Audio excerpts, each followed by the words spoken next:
Hello again. Thank you for joining Sacred Para. As you know, today I have a live at a different time, and this would be that special time because we are actually going to be talking to Jian Yang, 1979, and we're going to be able to conversate, hello husband, about what we love best, which is dolls, collecting, and photography. So without further ado, I'm going to try it again. We're going to invite him into this conversation.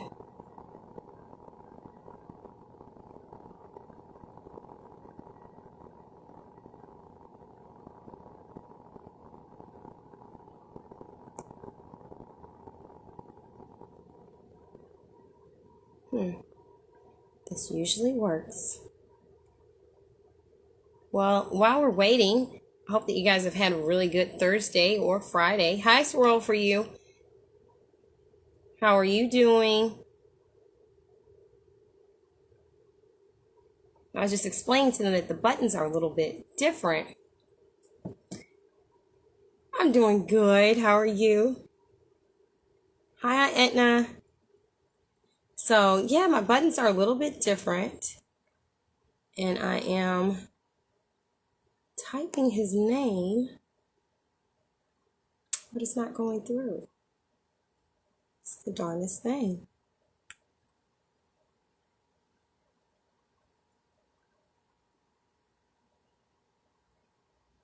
So I'm going to try it a different way.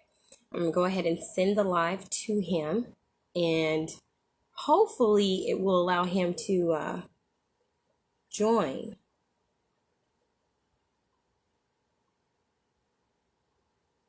Hello there. As you see, I'm pressing buttons. Pressing buttons. Hi. Okay, let me see if I can now get you on here. Yes. We finally got it. So I sent out the invite.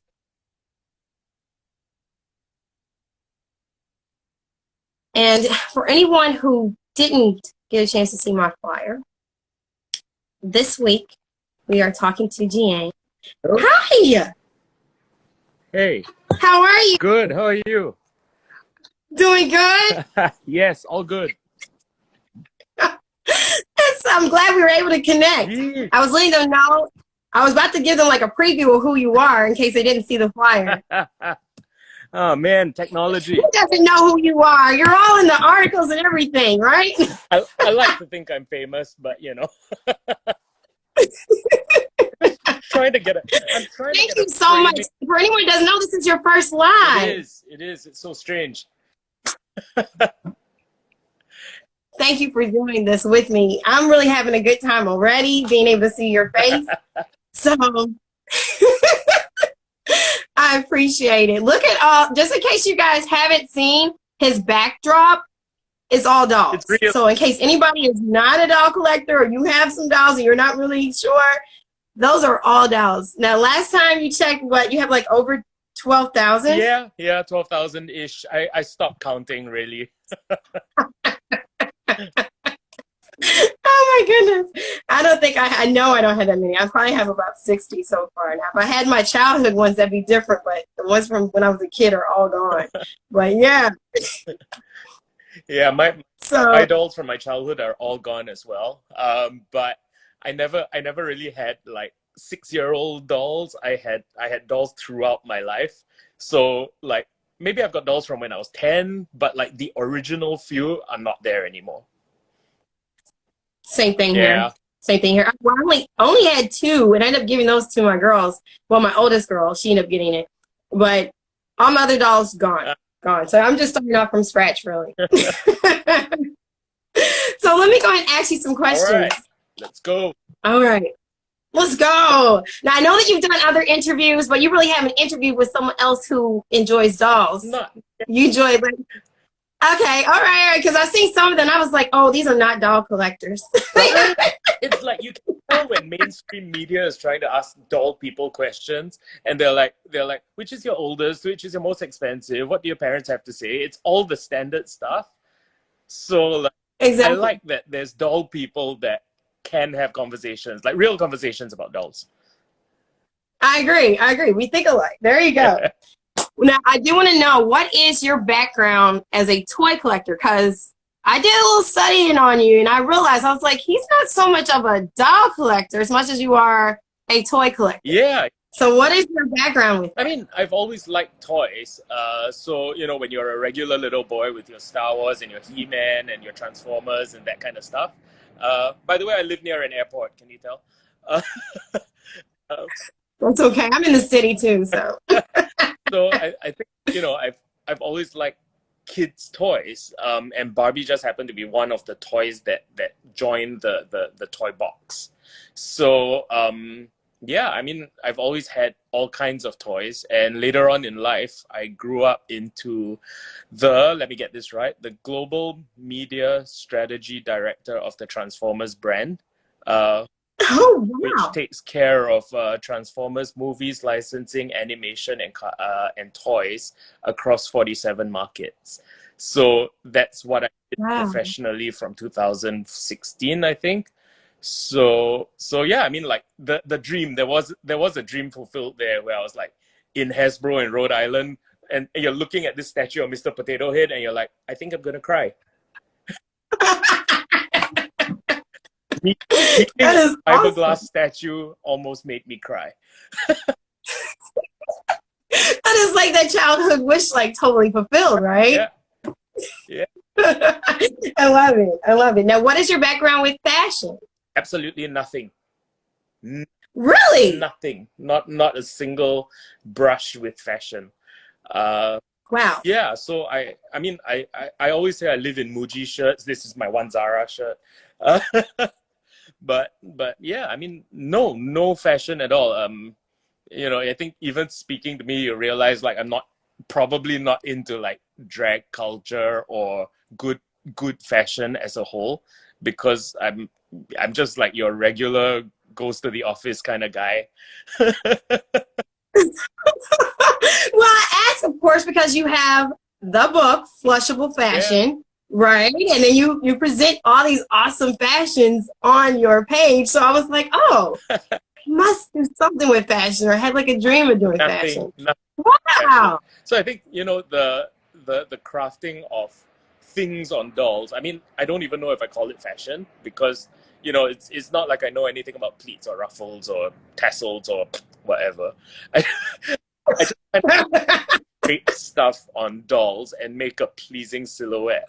And it It works, though. does. It does. Obviously, right? When all my skills add a bow. Put a ribbon on something and oh look, fashion. But it works. We love it. Not all of us can do that. No, I mean, Not all of us. you will be very surprised. I mean, like honestly, once you put a little top on to the doll, everything else is free form. So a skirt is any shape, an embellishment is any shape. So you're basically just adding stuff on. So really, tape it to a doll. Don't think of it as a dress, but start taping tissue to a doll, and you will end up with fashion. See, now I'm gonna have to try it. Right? I feel like you just challenged me, and so I'm gonna try it now. And in case you haven't done it, for those who are watching or going to watch later on, you and Collecting Miss Barbie Yeah. actually have different challenges that you host. And the last one that you did was, of course, with the yellow fashion. I was able to participate in it finally. And it's just a really enjoyable time. Now, what made you come across hosting that event? Wow. I think we stumbled upon it. It was one of those things where I did one. I mean, okay. The secret joke, I guess, is that the doll costs $100, and she's basically a made-to-move doll in semi-nice clothes. So to me, it was like buying $100 box and getting a free doll. So the first joke was that I just want to use this $100 box and make a gift set that I would like. But that's how it started, and then she was like, oh my god, this is so cool, we should turn it into a challenge. And I'm like, I don't do this challenge thing. I mean, like, the if you look at my page, right, very few people interact with me. I don't know why. Like very few comments, that kind of thing. I don't know if it's because Oh, they're wow. I wouldn't have thought that. unfriendly or something. So I never really thought that I would be hosting a challenge. Yeah, but she egged me on, and I was like, yeah, okay, why don't we do this? And then we did a really quick flyer in the phone, and then it just kind of took off. Um, and it was interesting because you can see how when you do an easy challenge like that, because not everyone had that box, first of all, but It's true. everyone had a doll and a floor. So you could basically like It's true. flat lay anything you wanted, and that would become your my own Barbie style. But miracle of all miracles, Mattel took note of it, and you're like, wait, what? And you're I've been collecting dolls for 42 years, but never been engaged by Global Mattel ever. So Singapore Mattel has spoken to me a Wow. couple of times, and we've done a few things, but Global Mattel is like, who is this? Uh, like Barbie style is messaging me, and you're like, wait, what? And I really would have thought they would have reached out way sooner, like when you had 6,000 and 9,000. I mean, But because I made the news actually in 1997, but that was before oh, before news was as global as it is today because of digital and all. So the more recent spate was 2013, and that was already like $6,000. And that was on Reuters, which is why it went global. Yeah, so wow. Wow.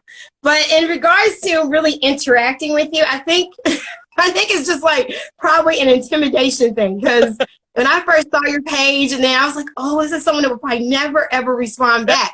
And I was totally shocked when you did respond back. I was like, wow. And you have amazing photos. You have the book. You have all the different, activities and stuff that you do, and we will get into that. But when you see all that, you're like, oh, I don't really know if this would be someone that would say hi to me. And come to find out, you're just a completely down to earth person and just extremely humble. And it's an enjoyment being able to talk to you when we do. But with photography, because I did mention your pictures, by chance, like, what is your background with that? Again, no background. I have a phone. I Wow. have a phone. My pocket hosts a couple of dolls when I go out of the house. Uh, I have a car whose trunk has, weird things like Barbie deck chairs and umbrellas. And that's kind of it. But I am in advertising, so my whole life revolves around communication. So Yeah. yeah, so we create pictures, we create engagement for a living. Yeah, so I just figured that if we as an agency, not me because I don't do any of the creative, but if we can create work that makes people resonate with our clients' contents, then why the hell not? Let's try this phone. And it looks great. It looks great. It really, really does. So do you use a ring light or anything, or do you do mostly all your photos outside? No, actually, I prefer to do stuff inside because I am still quite shy. And remember, we live in Singapore, so Singapore is like a damn conservative society. Uh, yeah, I mean, I'm that guy that goes out in this shirt, but doesn't like I don't know if it sits well because like the old people on the street are like.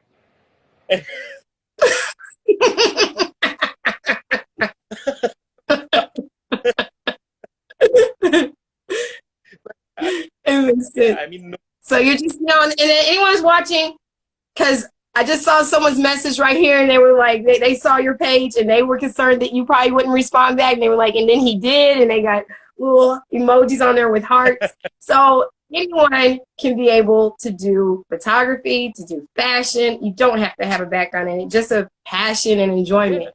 Because that's what we really do feel from your pictures, is the passion and fun that you have with it. Yeah, I mean, look, I think joy, the joy of dolls is in enjoying the dolls. I think that, you know, if I'll admit to being guilty of this, because even long ago when we started buying, you know, the Barbie collectible dolls, and we're like, oh, everything is NRFB, never remove from box, condition, blah blah blah blah blah, and I keep them for 20 years, and the $50 doll is now $20 on eBay and nobody wants it. And you're like, oh, FFS. Why did I leave 15 years? But yeah, so like I'm like, I saved this doll for 20 years because her value might go up, but now her rubber bands are melting and yes, drop the box and it's dented in the corner and all of that stuff. And you're like, you know what? I'm gonna take the damn thing out. I'm gonna play with it. I'm gonna do whatever the hell I want with it. And I understand that you know the doll community works in very, very diverse ways. So I don't do storytelling. I don't do picnics. I don't have dolls that talk to me. I don't name my dolls. But in this case, my play has kind of become just bringing stuff out and taking random pictures of them. And there's nothing wrong with that. Like you said, we have a diverse community. Yeah. So you can really do whatever you want with your pictures. And when you take a picture, though, the picture itself, even if it's just one and it's not like a linear story, there's still some type of story with it. Yeah. You know, so it's really up to you. If it's a random picture, there can still be a story in it because it's still art. Yeah. But I think about the one that you had not too long ago, actually with the new Barbie signature, and I think like Jian had your mini me had on the coat, the trench coat, and it almost looked like he pushed her down. But I know he didn't. But in the picture, it almost looked like it. Like on photo shoots, because while there's glamorous people out there taking pictures, the rest of us are like squatting in the corner, eating lunch out of a box. It's what we do. It's true. That is so true. But I enjoy it. I enjoy looking at your pictures. I know that I've recently, and I had to go back into your timeline because I was still looking for the picture that I talked to you about where he was hunting, where he had like the gun, and it was like way far back. And I was like, yeah, there it is. Finally, I see it. And then I end up seeing the photos that you have for the Chinese New Year where he's being dragged. I love it. It was so like I said, in the photo itself, it can still tell a story. Yeah, I mean, and so one of the good things about being, dare I say it, non-American or not in the States, because I mean, I've just learned to use this Instagram analytics thing, and I'm like, okay, you know what? Like 15% of my audience lives in the US, so I'm like, it's interesting because when I'm in a different place, the place already becomes a story. You know, like if I took a picture of Marina Bay Sands, and to me, that's my commute to work. It's nothing special. I pass the Merlion, I eat local food, you know, so to me, that's like regular stuff. But to the audience, it's a different thing, because it's like, oh my God, sure. Italian in Singapore? I'm like, yeah.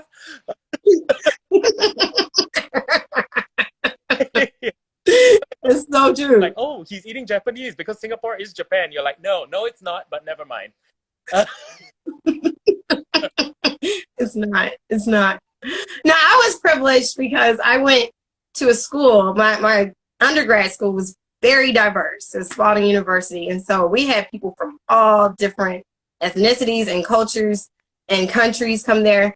And so, you know, you have to learn and just ask questions to find out more.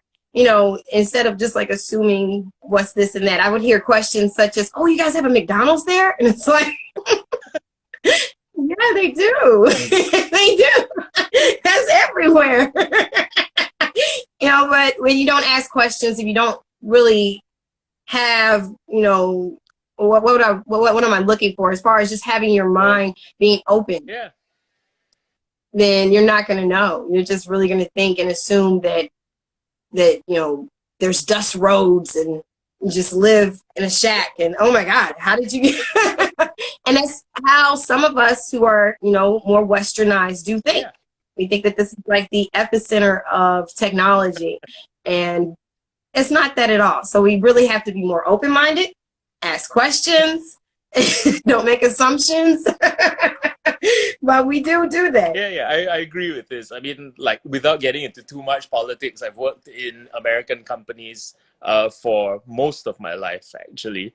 And, it's really funny because the last place that I was in, the office was decorated like Bali, which is, only 3 hours away, 3 hours flight.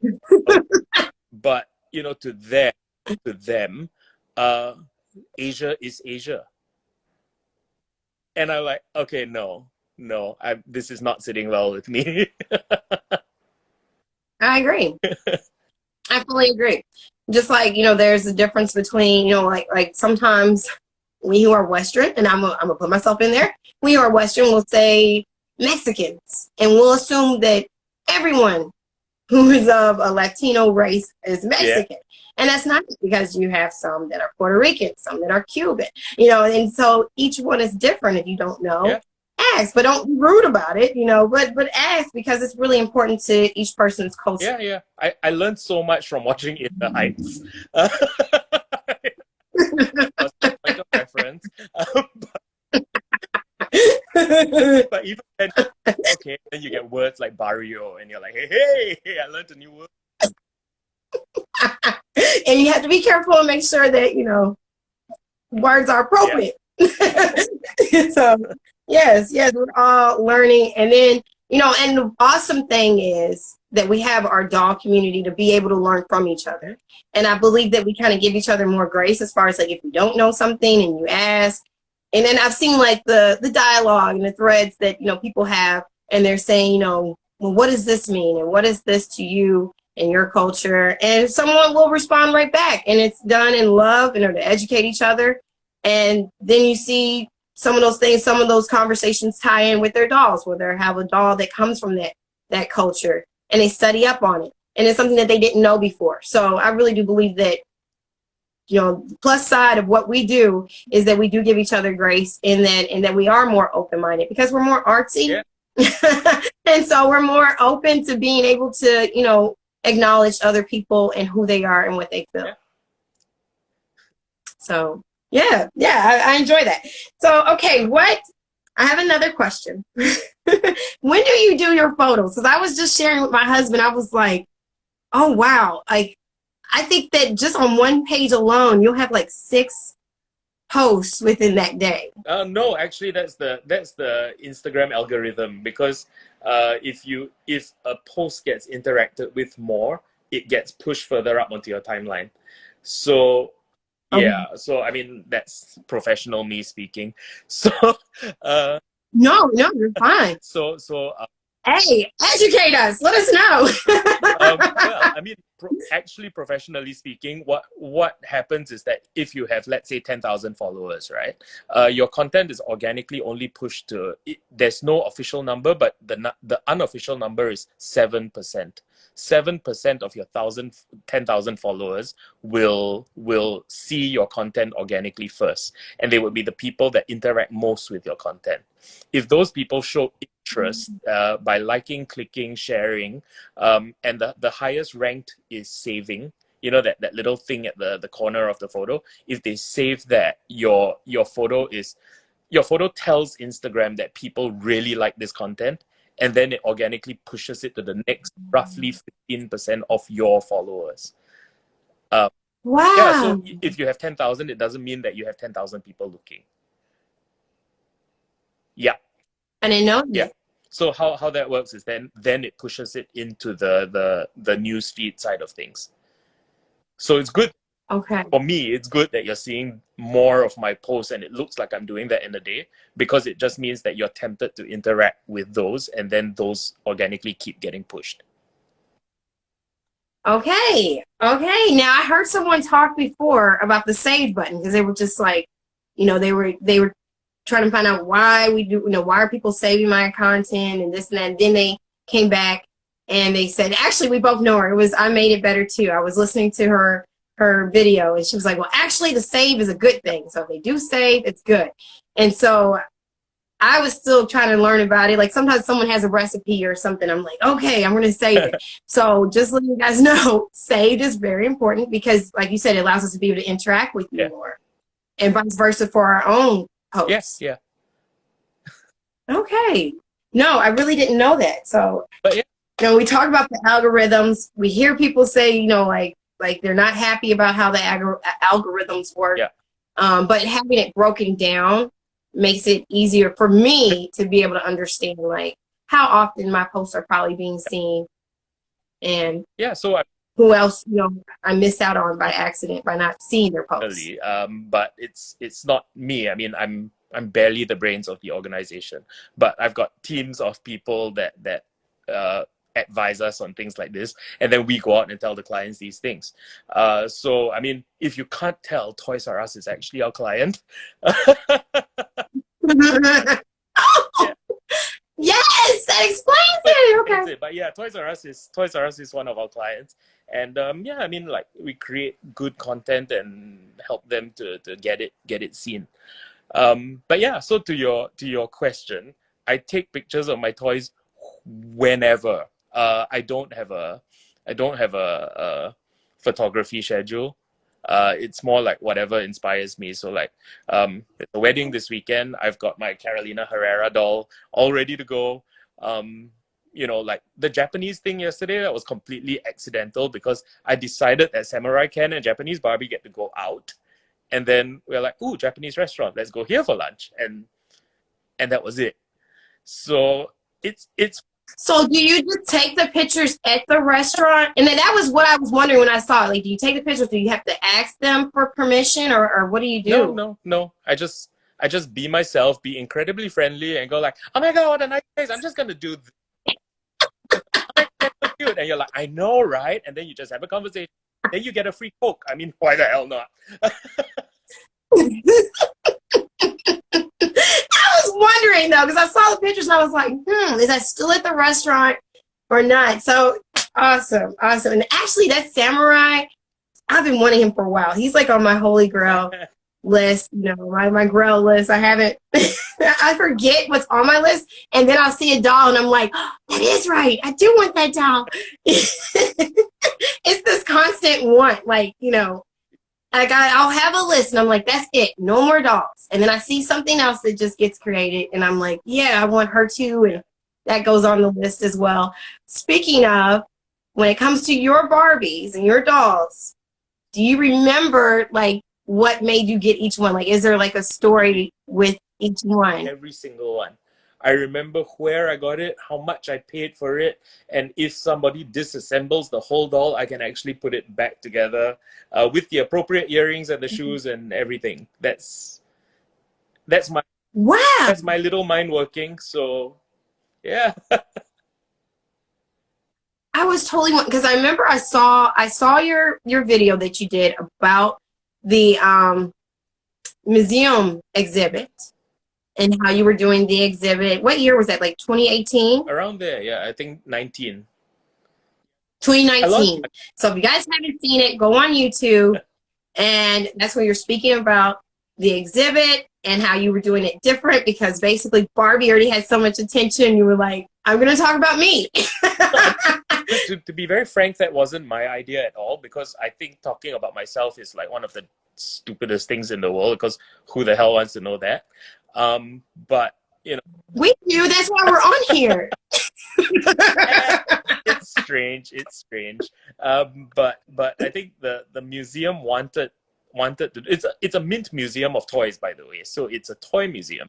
Okay. And they kind of wanted to do this doll thing. And it was more of a licensing conversation, because if we did a Barbie exhibition, it would be Mattel, it would be merchandising, it would be da. So we just decided that, like, if we just turned this into a journey of a toy collector and talked about this person's story through dolls. So, you know, there were Blythe dolls, because there was a period, because I was working with Hasbro, so I got my Blythe dolls affordable. Damn dolls are $200. Blythe dolls are $200 US at the cheapest. So I got them affordable. So I think that's kind of, so there was of the story woven into it, so that there would be other brands of dolls as well. Okay, yeah, and I enjoyed the different stories that you had. As you had spoke about, like the one doll that you end up selling. I think you said you just came out of the military, Right. and so you had sold one. Yeah. Was it a Harley doll? I think it was a Harley doll. Harley number 2. I still remember that because my ex-girlfriend, we were in school, and then as all Singaporean girls do, they leave. So we went to school in Australia, and I had to go to the army because in Singapore, boys have to do army for 2.5 years. So I had to go straight into the army, and then and then prior to going into the army, I needed $120 for $120. I didn't have $120, but I had a Harley doll, which was like all the rage at the time. So I sold it to get $120. Man. Yeah, but like I said, I think the serendipitous thing is that eventually in my life I bought the doll back for $60. So I'm like, yeah, suck that.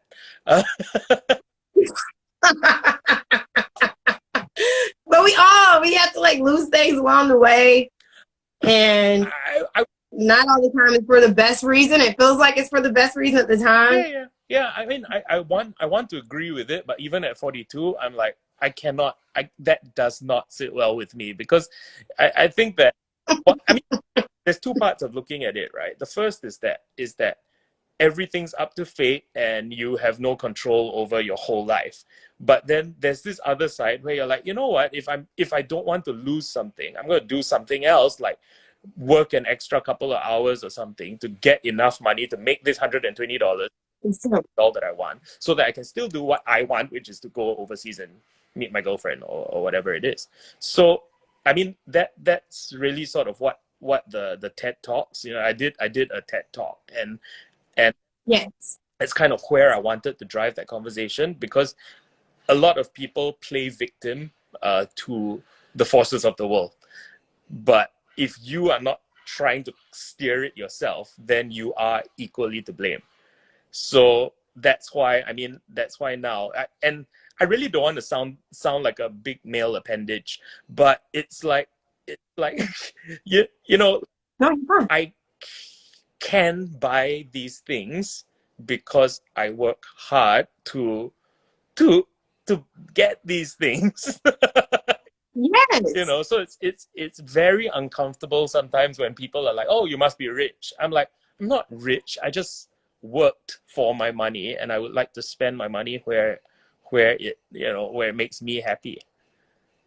Yes. And that's the whole thing, is that we're doing what makes us happy. Yeah. It's different, it's more stifling if you're gonna work hard and then spend your money in what people say adults do. Yeah. And then you're trying to live a life that's fake to you, but makes everybody else feel more comfortable. Because the people who are around you who feel comfortable with that are just completely, in my opinion, are completely fake. That's not who you really do need. You need people who can just really accept you and love you for who you are and what you enjoy. Yeah. And then they never know. They may end up enjoying it. Like I love a good game of Tekken or Soul Calibur. I am totally into that. And when I met my husband, that he was like, wow, you enjoy, playing on the Xbox and stuff. And I was like, yeah, like I would have it no other way. That's what I enjoy doing. When I come in, that's what I like to do. I like to get on the PlayStation and just do my thing. And you hear other people, especially females, and you're like, oh, I don't like that kind of stuff. Yeah. And it's like, wow, you're just totally allowing yourself to miss out. Yeah. You're missing out on something that you could really enjoy. And that's one of the things that I totally applaud you on, is that you're not allowing yourself to miss out. You're doing what you enjoy, and you're not looking at the amount of money that's put into it. You're just like, this is what I enjoy doing. Am I going to get more dolls? Yeah. This is what I enjoy. Yeah. So accept me for what I am, what I like doing. You know, come along and play, or just don't do it. It's strange because like just yesterday at the Japanese restaurant, I was talking to the waitress because I said like, you know, I'll tag you guys on Instagram, and she was like, "Oh my God, are you an influencer?" I'm like, "No," and and then she started asking me advice about how to become an influencer, and I'm like, the simple truth is don't. Um, I have my day job, my real life, and then there's this which I do for fun. And I really think that if you turn your Instagram page into a business, if you turn it into a sponsored post and get engaged by people and all that stuff and get paid for it and all, it takes the fun out of it, and then it takes the authenticity out of that. So it's like, you know, oh wow, look at this LOL surprise doll. She's amazing. And you're like, he doesn't like LOL. Uh, you know, That's I true. like that line because I don't get paid for anything that toy companies send me. And you know, if I do like food and all of that stuff, it's because I'm enjoying the food, not because a restaurant paid me. So I think that one exception, I guess, is that Barbie Style sent us the doll. Hi Candice, I can see you. But yeah, so they sent us the doll, and that was, even then, that was not paid. It was kind of like, here's a gift. And I also have like issues because like when I see other people going like, thanks Barbie Style for this free doll, which was kindly gifted to me by da da da da da, and you're like, oh, shut up.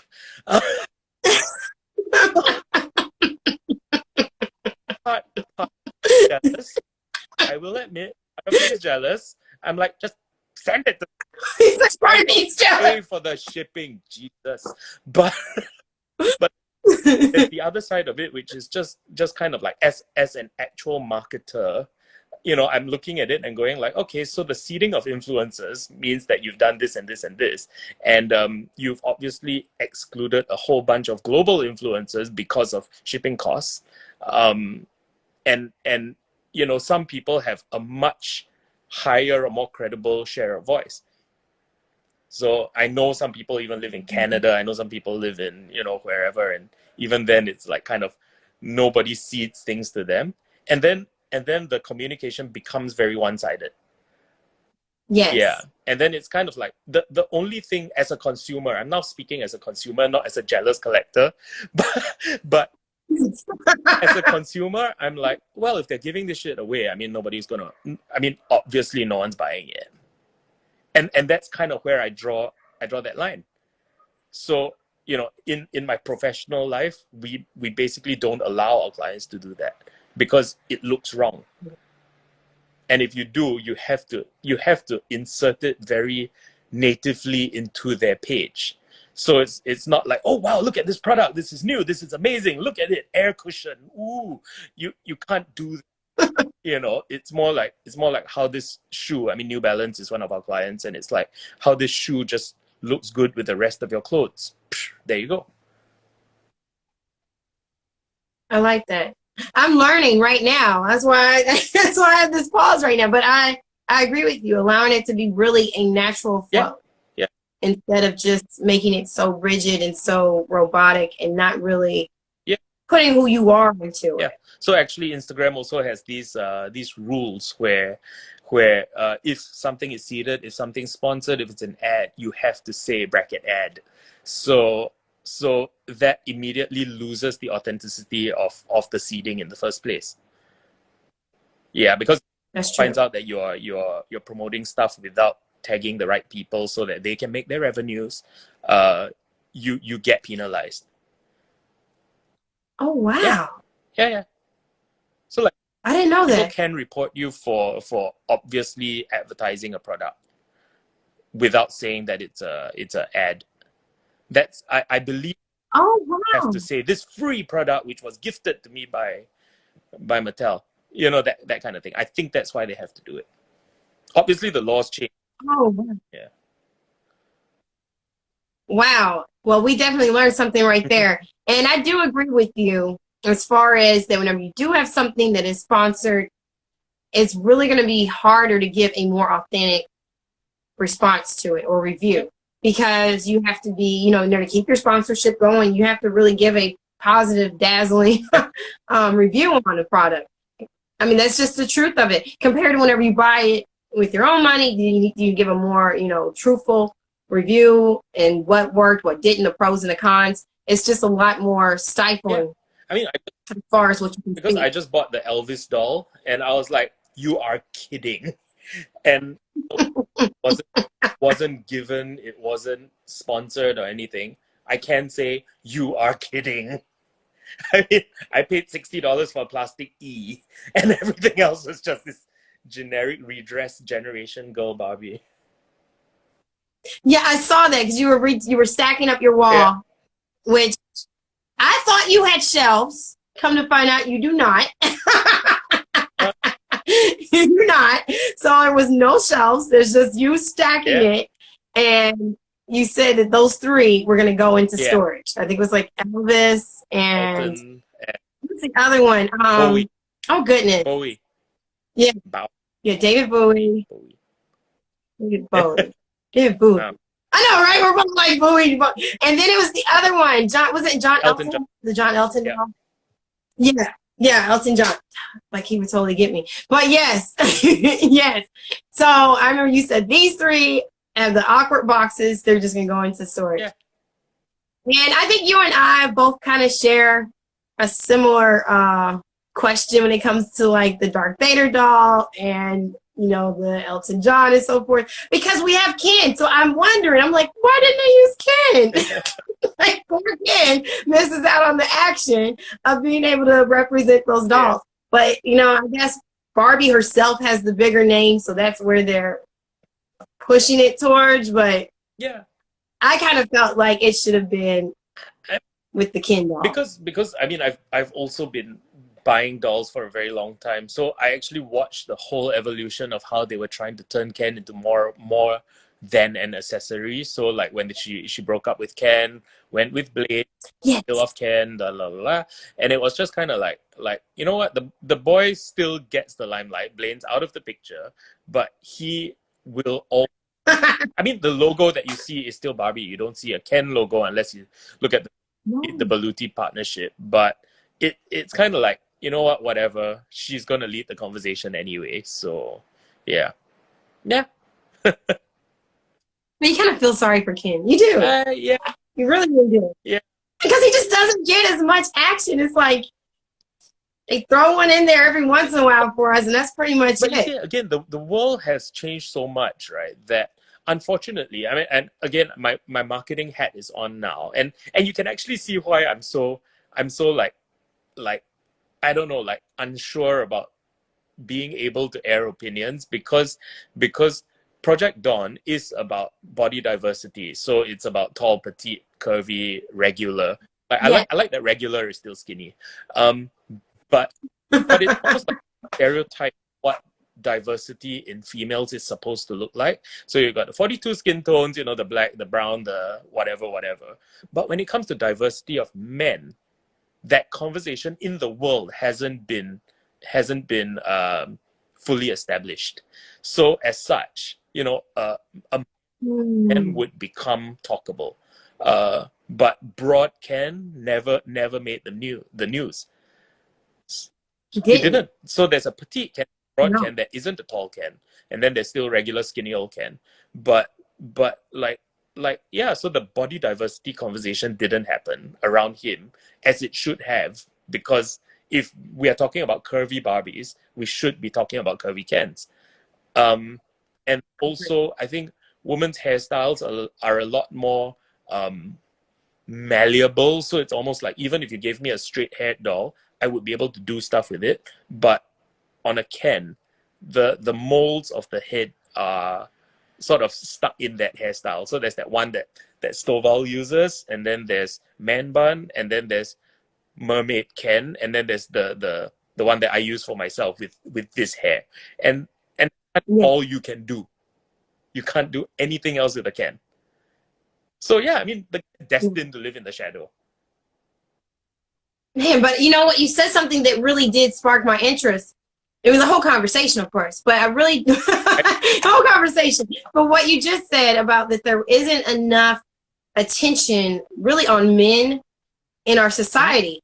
And I remember hearing you in a previous interview, and you said how the thing that you like about Barbie is just how she moves along with, I'm trying to think what your exact words were, and I should have wrote it down, but just how she moves with the times. I do. I like writing it down. That's what I do. I write notes. but how she really does move with the time, and how she transcends with how our culture is. And I don't really think that we've done that with Ken. You know, we don't really put a lot of emphasis on men in our society, really. So we don't talk about their shapes, or we don't talk about their sizes or heights or hair. You know, we have kind of manufactured men as a cookie cutter idea almost. So I do agree with you. Because it's almost like society has reinforced the fact that men are indestructible and women are the ones that are all like vulnerable, and depression and anxiety and disorders, all the eating disorders and all that stuff. It somehow always points to the female gender, and it's like men can get depression, men can get body issues, men can get blah blah blah, but no one really tackles that. So in the Barbie, I agree. Understand what they're trying to do, because ultimately the target audience is young girls, and we want them to feel secure with themselves and their skin color and their body shape and all that. But you know, as with the Jeremy Scott ad, your Barbies are now going to be start being played with by the boys, and then what? You're opening a can of worms, because now the boys are going to have body issues and hair issues. My hair will never be as good as my doll's hair. So now what? That's true. Insecure about my hair. And I agree with you. You know, and even if you have girls that are playing with the, you know, with Barbie and with Ken, they need to be able to accept different shapes and sizes, and you know, of what a Ken would look like and what a guy would look like. Because I believe that we become very stereotypical in how we want a man to look like. You know, regardless if it's in a romantic relationship or just your teacher. You may not want to listen to your teacher because he doesn't look like him. He looks completely different, you know, completely different. And so now you have a hard time listening to him because you've built this idea that he's supposed to look superficial. And you're accepting of women of being all different sizes because that's what you've played with, you know, but you're not as accepting of what men look like. So I do agree with you that our attention as a society, we need to kind of refocus that, especially now that we do have all different kind of kids playing with Barbie. Correct.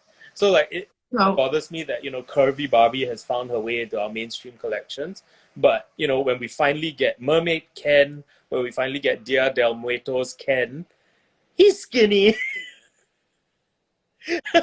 Yes. There he goes. He's that generic Ken doll, and Barbie's all diverse and skin colors and hair. And Ken. And he's not. Yeah, I mean that's so true. So going back to our questions, we have been so privy to see the photos of your bathroom with your toys. Now, is this in your house or is this at your parents' house? My house. Oh, really? Because that's like where you have your He-Man collection. That one's my parents' house. So my house has my rubber duckies. And and my old bedroom's toilet in my parents' house is Boys Toys themed.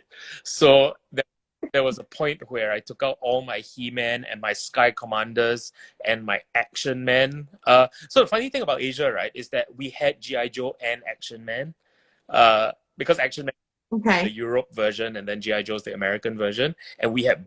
See, I know about G.I. Joe. So because G.I. Joe is a real American hero, so they had to rebrand him for Europe, so he became Action Man.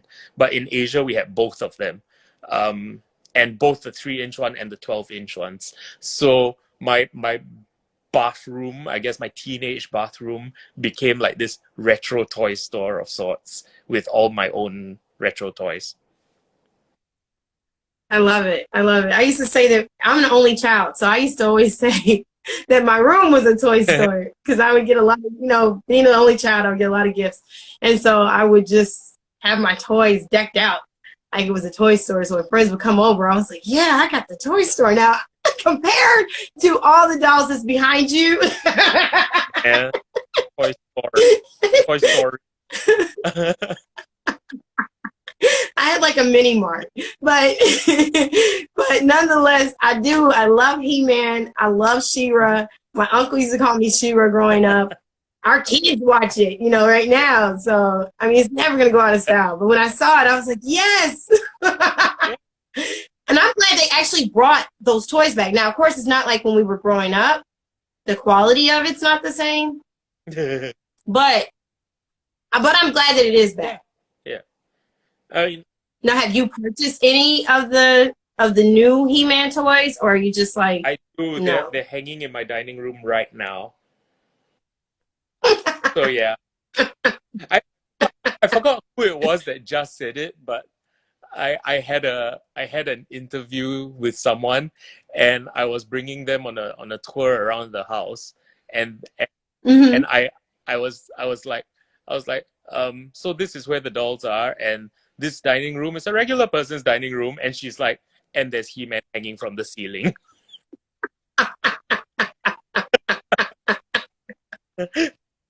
Like, Man, it's so cool though. Well, who wouldn't love He-Man? yeah, Like I said, I enjoyed him growing up. I didn't really like the movie as much. I mean, that was like the best that we had. yeah, But to get this new He-Man movie, are you gonna of watch it? course, yeah. Oh I'm already yes. gearing up for the My Little Pony movie on the 24th of September, and then yes, He-Man next. Oh man, yes, yes, yes, yes. I don't know if I'm gonna watch The Little Pony. Actually, I'm just now learning about The Little Pony from you right now. Yeah. Maybe, maybe not. I don't know, but I know the He-Man. I'm like super excited. I am, because the voices that they have, a lot of those actors I really do like, and I feel like they put they really did match it well. So I'm excited. I'm excited about that one. What is my other question? How do you feel about your internet fame that you have, gotten with the doll collection? I actually don't have an answer to that. It's it's strange because I don't know what to do with the fame. Uh, because I think, when we were growing up, there's basically Hollywood fame and obscurity. There's absolutely nothing in between. Uh, but Yeah. now with the internet, you can be known in the world, and in your own country, nobody the hell knows you. So it's really strange because in Jakarta, in Indonesia, I had someone scream my name across the mall and run to, like I was a celebrity, and I was with friends, and like it was just weird because someone wanted to take a picture, and they were with doll community people, so there were like three other people that were doll fans, and they all knew who I was. And then I was like, awkward, awkward. I don't know what the I look like. I mean, I think I was on a business trip, and it was that moment before you go to work, when you go downstairs for breakfast, and my hair wasn't done, and I was like, I don't know what the hell I was wearing, and then there's people coming to you. You're like, wait, what? And then I walk to Starbucks, and another person stops me, and you're like, what? And then I come back to Singapore, and I'm like, haha, I'm famous, and literally nobody looked at me.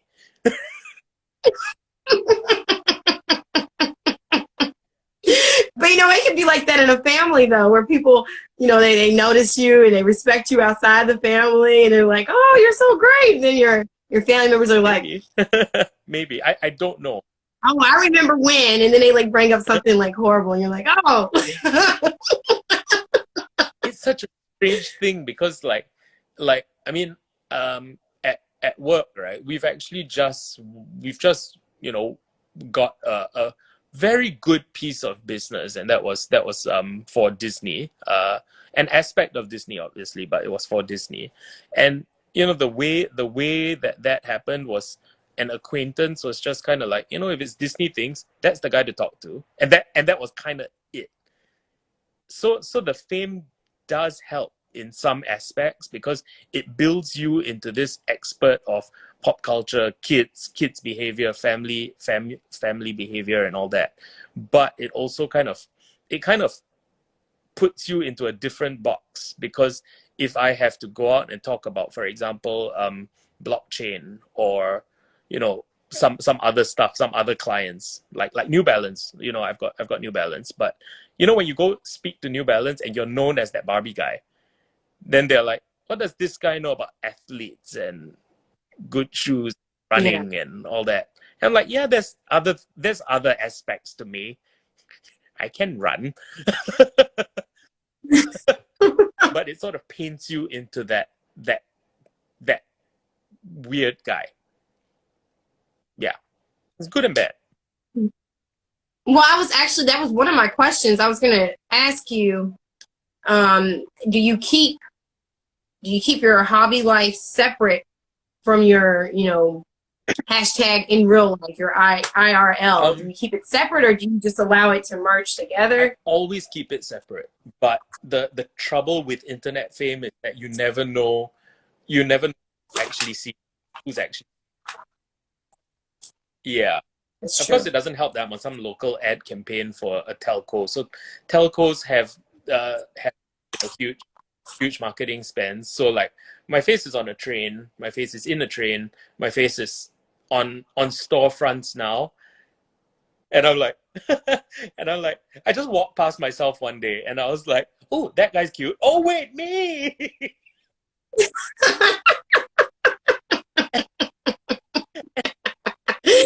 So did they ask your permission before they put you on there, or? I signed.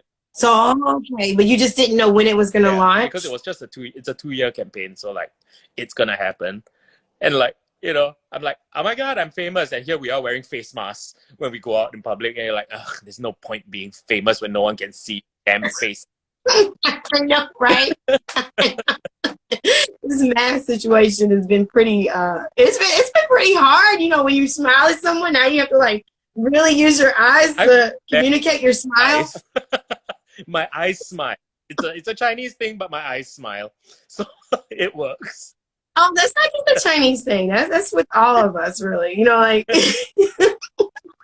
I wouldn't say that's a Chinese thing at all. I mean, quite honestly, we're so intermingled. I remember someone did a character of me when I was really young, and they had my eyes kind of like squinted, and I was like, my eyes aren't squinted. And my mom was like, yeah, they are. Yeah, they are. So, it's just, especially now, you want your eyes to smile so that people won't assume that you're, just having a grumpy face and stuff underneath that mask. But yeah, it is. It's different. It's a different world we live in. So I understand exactly what you mean. Let's see here. So we already talked about your collection, and you said that you remember each doll that you have, which I think is amazing, because I don't even remember, like, some of the dolls I have right now. I don't remember how I exactly came to have them, if that makes sense. So I think that is amazing. But how did you come to a place of really starting your collection? I didn't. It just happened because, like I said, I was just someone that always played with toys. So at some point, you lose interest in He-Man, you lose interest in Star Wars, and then dolls just sort of happened. They just kept going. But at the time in the 90s, Barbie also did a lot of like Barbie collectibles, the exclusives and that kind of stuff. So that's when I was like, okay, maybe this one should stay in the box. Maybe this one should stay in the box. Because I remember in 1994, I was like pretty young, and Gibson Girl was like $79. It was like the most expensive doll I've ever seen in my life. And it was in Toys R Us. And at that time, I got like $50 a week in allowance. And $79 was just like ridiculous. And then I saved money, and I bought Gibson Girl, and then I left her in the box. And that was kind of the first thing. But you don't think of it as a collector piece. You just think like, oh, that one's nice, I'm just gonna keep it in the box. The first one that I ever bought as a true fan, I guess, was Scarlett O'Hara, and that was 1996 curtain dress. So that was like the what? And that was bucks, yo. And I was like, whoa. Yeah. 90, when you get $50 a week, it's like, oh. What is a good buy? It is such a good buy. She's still with me. I still love her. Is she still in the box too? That one isn't, but I bought another one in the box because I found another one for like $30 or whatever. Oh wow, yeah. Gone with the Wind. I mean, like, movie itself, I mean, like, I used to really like the movie. Then I got a little older, and I was like, I really don't know. Especially, like, with the character Mammy. And so I was like, I don't really know how I feel about this anymore. But I was like, what? That role opened up so many more roles where we have someone like a Denzel Yep. Washington Yep. or, whoever else. So, her role was significant during that time. But The Gone with the Wind itself was an interesting movie as far as like plot wise. But I do believe that out of all the Barbies, I really think that they did a really good job on the Scarlett O'Hara as far as like with her painting and just how she looks so much like the actual actress who played the role. Yep. So I really think that they did a good job. That's why when you said it, I was like, oh yeah, that's a good buy. It may have took some saving up to it, but that's a good buy right there, in my opinion. What would you say to your 5-year-old self right now? Keep being weird, I think. Yeah, because obviously there will be a period in your life where you don't want to be weird anymore. I was like overtly weird, which is really annoying because if I was like a complete weirdo, then I would be able to say like, oh, I've steered my life in a different direction. But I wasn't. I was just kind of always in that strange average space where you're kind of weird and kind of handsome and kind of successful and kind of something. And you were just kind of everything, but you were never like incredibly good looking or incredibly successful or incredibly weird. You were never any of these things. I was just kind of, eh. So I mean, I think that you get kind of uncomfortable with your weirdness because it was that weirdo, but you're also that normal guy.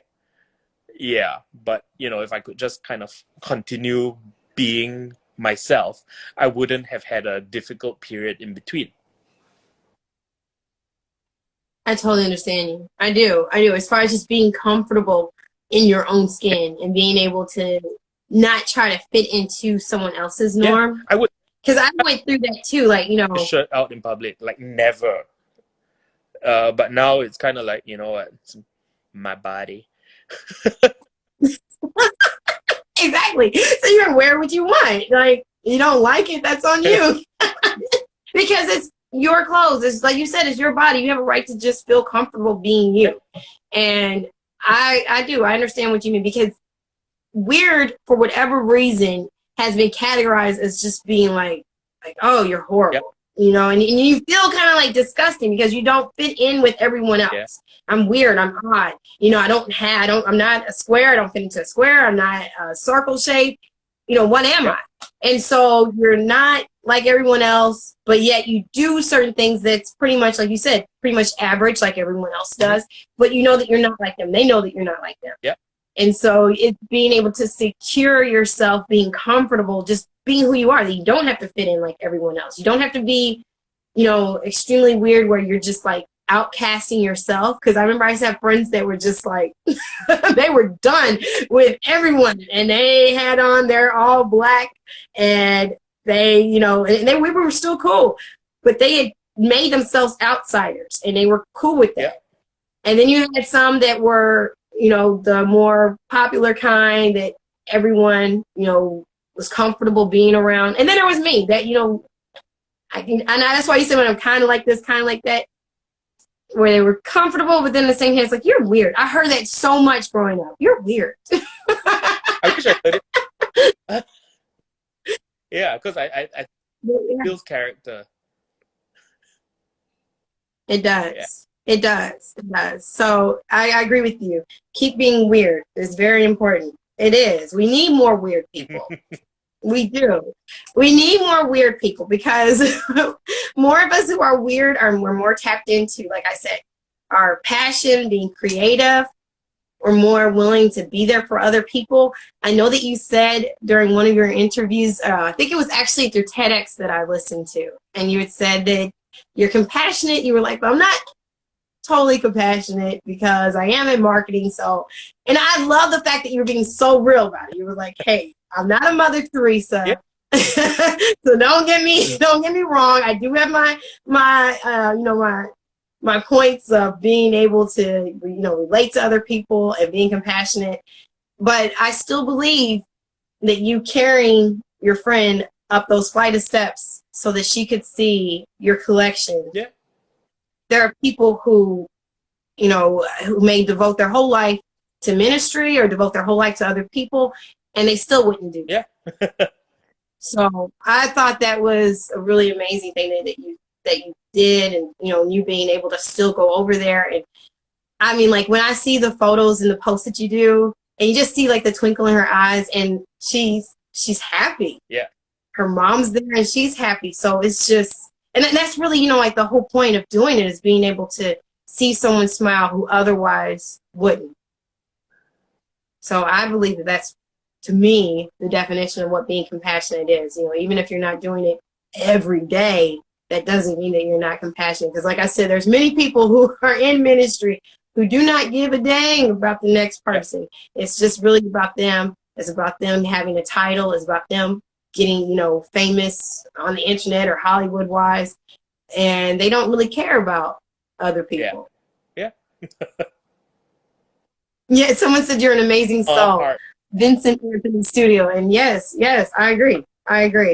So I just wanted to put that out there, that I thank you for doing that, because I think that's really important, being able to give back to other people, seeing them smile. All right, let's see here. Do you make your own miniature props? Occasionally, but not all the time, because I've got boxes of toys, like boxes of doll accessories. So you know, if you needed something weird like a dog bowl or whatever, I would actually have it from long ago. But you know, like when I bought this shirt, because this is literally the last fashion purchase I made, because I don't do fashion. I live in a Muji Oxford shirt. So when I went out and got this, I made a Zara paper bag so that my doll can have his Zara moment.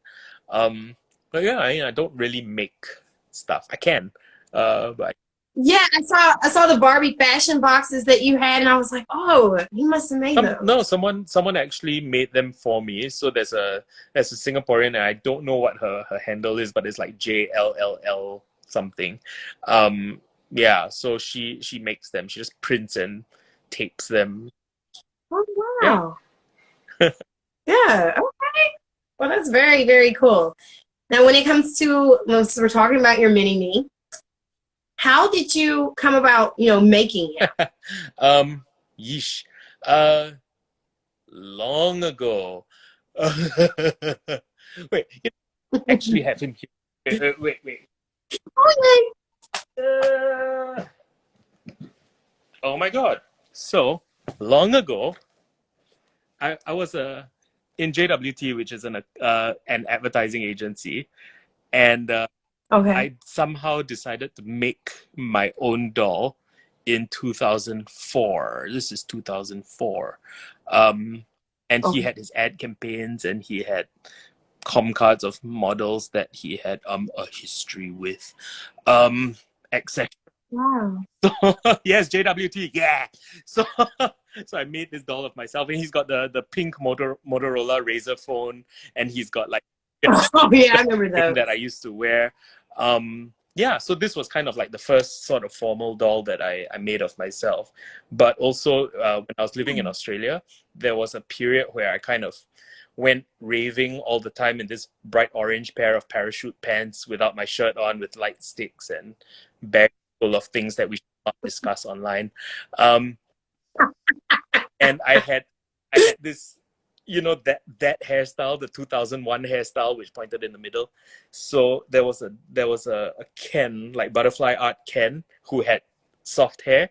So I did his hair up like mine, and then I just gave him orange pants and a light stick, and sort of that was the first official doll of me. Yeah. Oh wow. So since then, I've been making a doll of myself every year. Really? Yeah. So the one that you see on Just Like Jian, he's the 2019 version, and somehow he's kind of he's on a broader body. Yeah, because I got fat. So yeah, broader. Oh no. Because like, I mean, useless information, but I was also one of Singapore's most eligible bachelors in 2012. So there's a doll of that one as well. Yeah, so like of his photo shoot. you have them in a box too? No, so that one lives in the showcase. So only Okay. one, because when I resigned from the company, I wanted to keep my business card. And I thought this was a nice way of keeping that memory instead of having a business card in a box. I like Yeah. that. I like that idea. I like that very much because I'm really big on having memory boxes. So And so, yeah, that's almost like a memory the box. funny thing about the book, right? My book is that it's actually my travel journal. It's my memory box. So I'll use like the restaurant because I was in Harrods and we went to eat in the Harrods cafe, and I use the Harrods napkin to make a dress. So I threw away the dress, but in my flushable fashion hashtag, that is my memory. I like that. I do. Like I told you, I'm really big on memory boxes. I think I started a memory box like maybe my 10th grade year, somewhere around there. And then like, years later, because it's your own little time capsule. Yep. So years later, you find the box and you're like, oh, wow, this is what I used to listen to. And this is find a cassette. You don't even use cassettes anymore. So you find stuff that's totally obsolete in this modern age. And it just kind of like takes you back.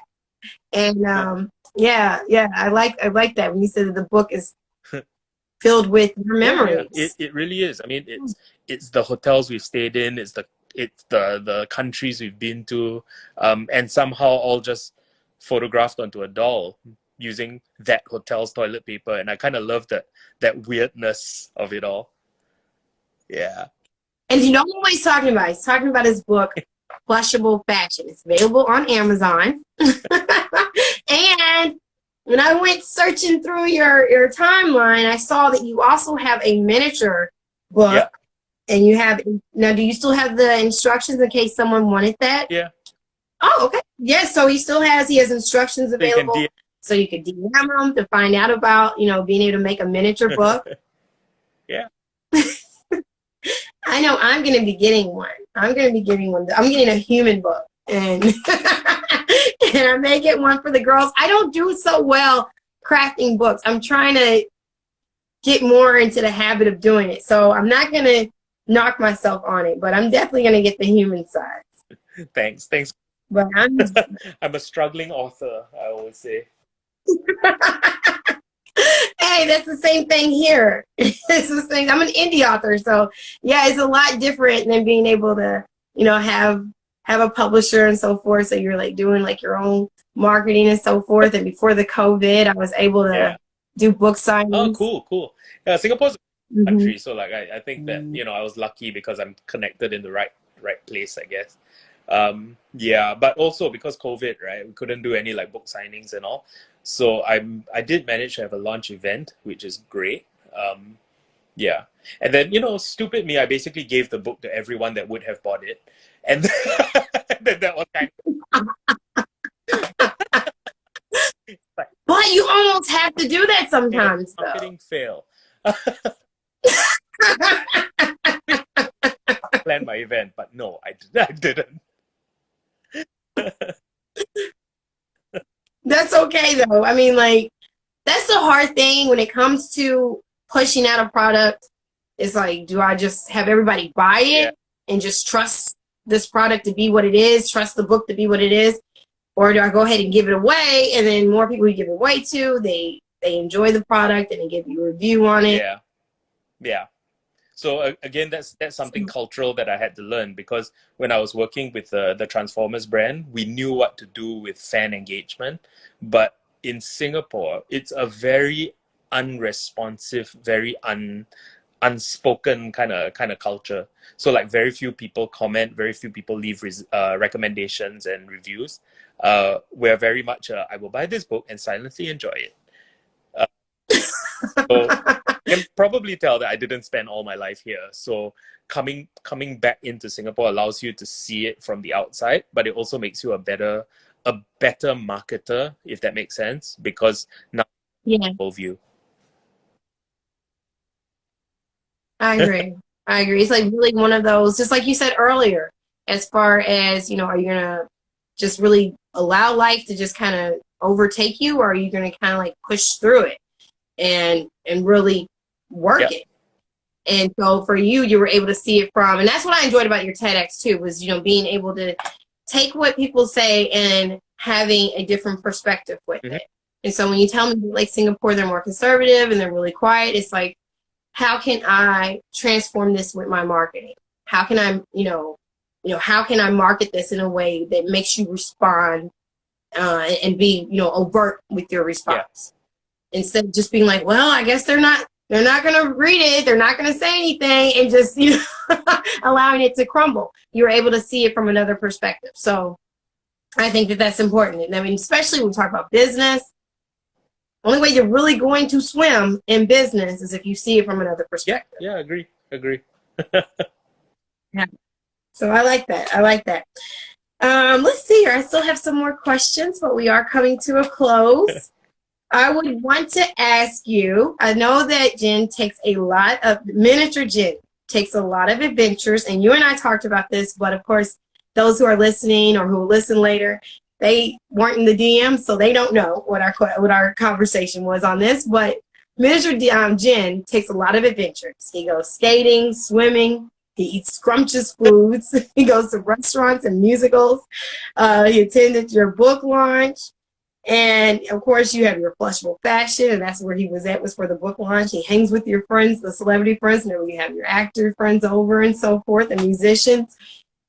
Are these posts and pictures that you've created out of your imagination, or are these actual posts that relate to your life? They are. Wow. Again, how do you do this without sounding like a large male appendage? Uh, they are actually taken in my real life. But I really think that if you're one of those guys that's in some senses of the word, you look like you've made it because of the way you portray yourself. Because I drive a car, I live in a nice house, I got a good job, da da da. But then in the meantime, oh my God, look, I'm at a Disney movie premiere. Oh my God, look at my famous celebrity friends. Oh my God, look at this amazing $300 dinner that I'm eating. It sounds wanky. It sounds like you, the human, are trying to show off your amazing, amazing life. And I think that's not what I want to do, because I don't think that the social media space is for you to blow your own trumpet so that you make yourself feel good because you make everyone else feel bad.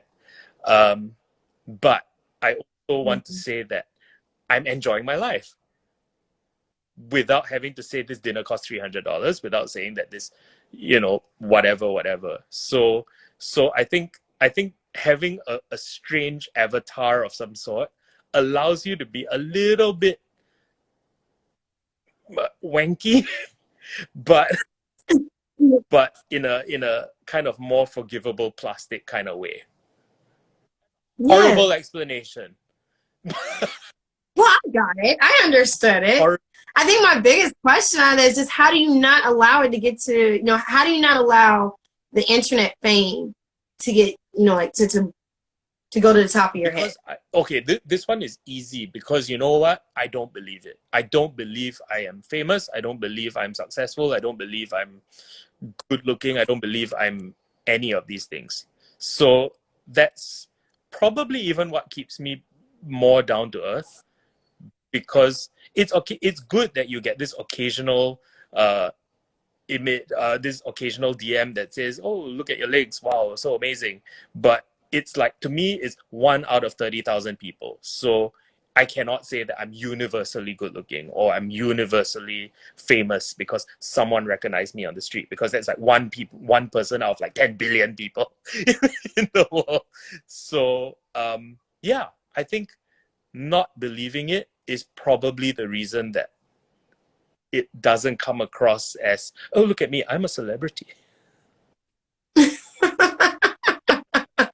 Well, I know for me, like when we talked, you were like, I'm just a I regular am. guy. And so that's what really did strike me, and that's what I enjoy about, us talking and us communicating, because you don't let it get to the top of your head. You're like, what, I remember I saw one of your posts, and you had said basically about, the importance of still playing, because you're going to go through crap in Yeah. life. And so you need to be able to still find enjoyment. Yeah. And so I love the factor being that you're like, hey, I still have issues. I still have things that go on. I still have to solve problems in my daily Yeah. life. But you I'm don't use social media to air that. I think that's for weak people, like to put like, oh, I'm having a depression day. Just ignore me today. And then you're like waiting for the DMs. They're like, oh, someone's gonna check if I'm fine. And then no one checks if you're fine, and then you become more suicidal. I don't want to do that. I yeah, don't want yeah. that guy that has to air things like that. So like my problems are my problems. We all have problems, but We all yeah, do. but if the outlet, your creative outlet, your fantasy life, whatever, is on social media, then keep it that way. Yeah. I agree. I do. I completely agree. And I mean, because one thing, your art should be your escape. Yeah. Yeah. So, So, that's part of the reason why I don't, like, even in my storyline, my photos, I don't include stuff that's going on in the news, just because I already see that on the news. I don't want to include it in my storyline. I mean, it's interesting that you use the word art, because again, one more of the things that I don't believe is the fact that what I do is called art. So to me, it's like taking a picture of my stupid doll that was in my stupid pocket and putting it on Instagram. And that's how I define it. So I've never seen it as an artistic impression of my life. I've never seen it as a whatever. So yeah, so even flushable fashion, the reason that I can throw it away is because I don't see it as art. I see it as something that I wanted to do. By the way, here's a picture of it. And in my own philosophy, it shouldn't stay because it's toilet paper. So I throw it away. See, and that's similar to me, like, whenever people do the sand art or salt Yeah. art, and they make these awesome creations. And I know that you said you don't regard yours as art. For me, it is. If that's okay, can I see it as art? I do, but I understand when you're making it, you're like, I'm putting my memories into like creating this fashion for the doll, but it's not like a real big thing for you artistically. But I know I've seen people when they make sand art or they're making salt art and they make it and then they're just like, just wipe it off. And I'm like, oh God. Like, wouldn't you want to glue it down or something? But for them, I guess they may have a similar perspective where it's like, I need to get it out. And now that I've created it, it's done. Agree. I get it. I like that. I do. One more question. What would really be, what would you say to someone who's wanting to collect dolls and do photography and be different, be weird? What would be your advice to them if they're kind of concerned as far as what other people would think? And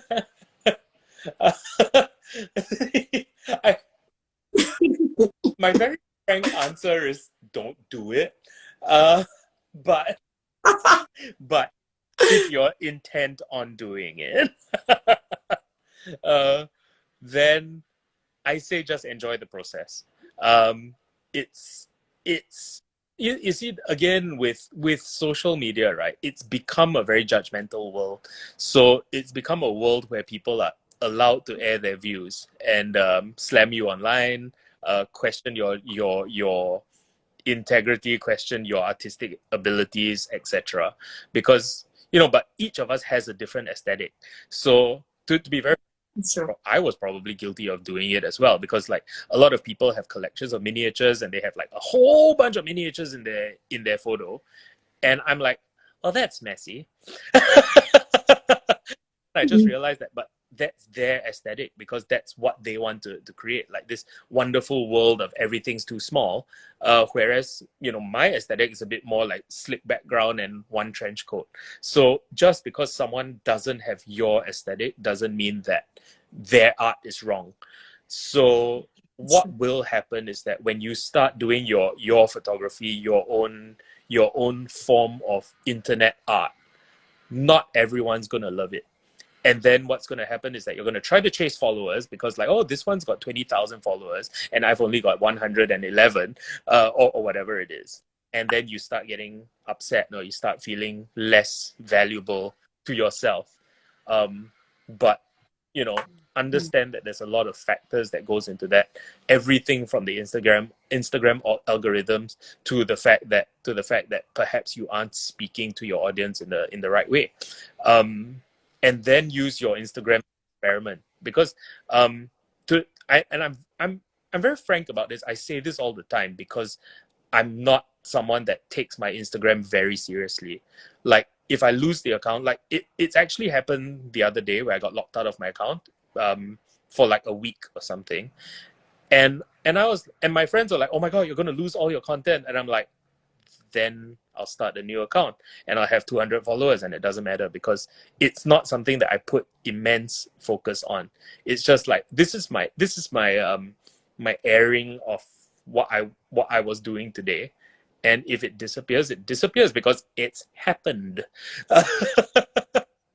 So I think that, because in my professional life, we also deal a lot with influencers and key opinion leaders and that kind of stuff, and you can actually see how their moods, the even their own self-worth is suddenly based on likes and interactions and followers. And you're like, no, there's much more to the world than that. So if someone is not going to appreciate your art, just tell yourself you've created the art. Just someone else is not appreciating it. So whatever, call it indie art. You'll be fine. It's true, because it's indie artists work and indie writers just like, you don't have to like it. Yeah. So because you're creating it because it's important to you. So exactly. So I really do this because it's for myself. I'm doing this for myself. I have an online journal. You're welcome to read my online journal, which is my Instagram page. But that's it. I'm not pandering to you. I'm not like trying to get your affection or your attention. It's just my catharsis. Yes. Yeah. Yes. And that's what, I love that you said it, because we talk about play therapy. Yeah. And really, and that's really, what it is, catharsis. We're finding different forms to get what's in us out in an artistic and creative way. And I don't think that we put enough attention into play therapy for adults. We talk about it for children, and then we just kind of like leave it right there. But as adults, that never does change. As teenagers, it doesn't change. You still need a way of creatively expressing yourself. Yeah, so like some people have baking, some people have painting, we have dolls, whatever. Right? It's a hobby. Yeah. I totally am with you on that. You need to be able to still express yourself. And what better way to do it than through your dolls and photography? So I'm with you on it. Now, will we be seeing you probably, like, I don't know, maybe mesh together some He-Man with some Barbie photos, or no? Nah, the scales are wrong. The scales are wrong. Yeah. Even if you like had like one like kind of further back? No? Maybe. I'm just planting the seed there, because I would love to see them. I'd love to see them put together. Think of an appropriate theme. Well, the movie's coming out, so.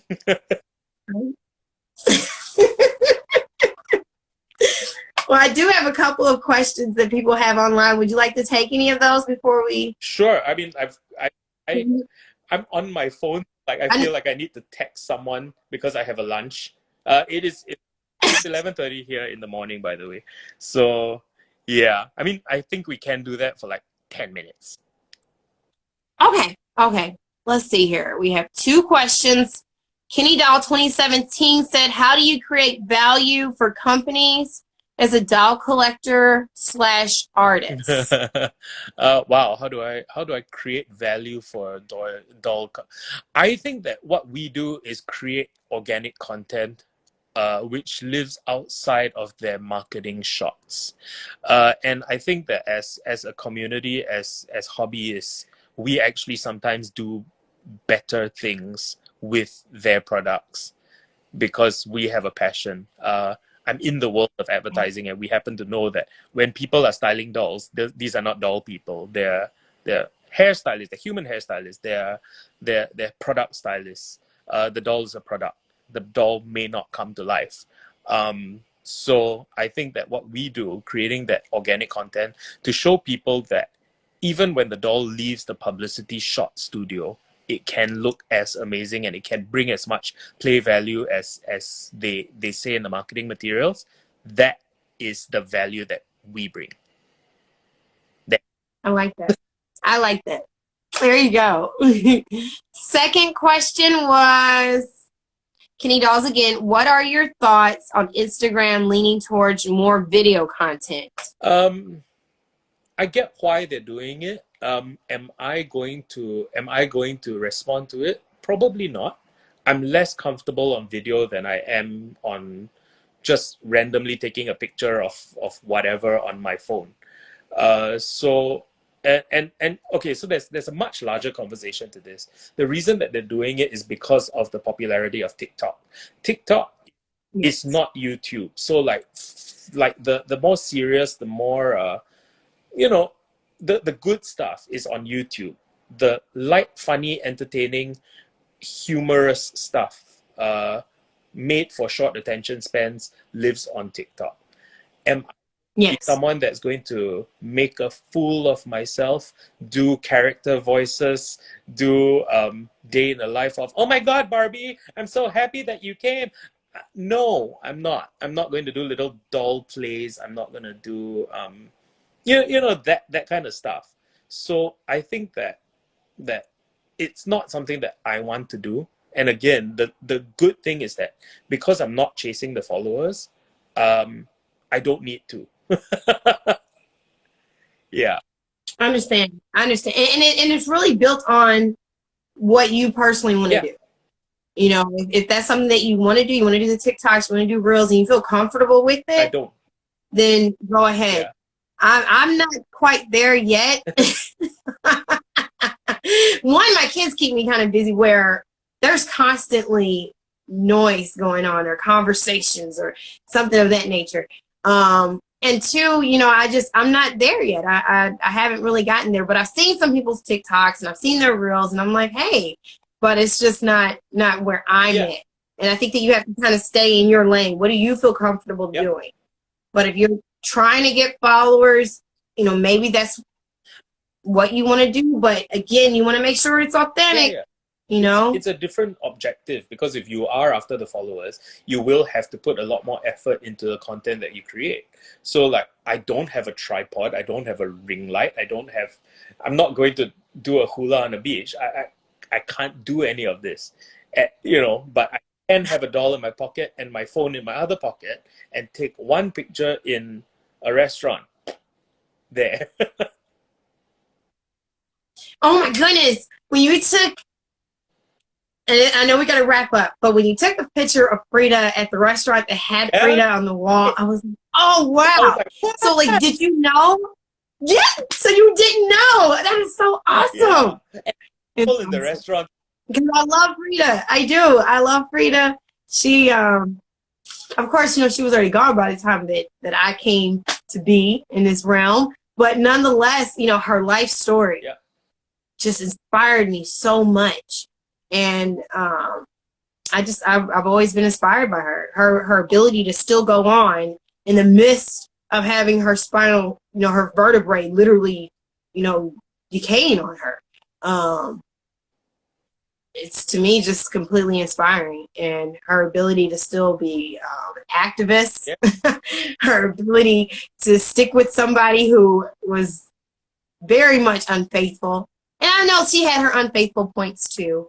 But so I'm not gonna like make it seem like, oh, Frida didn't do anything, but you know, she still stuck with someone who was way older than her, mistreated her, and he was a good artist too. Diego was a good artist, but I've always had a heart for Frida and the work that she's done, her ability to self-examine, going through all the different miscarriages that she did.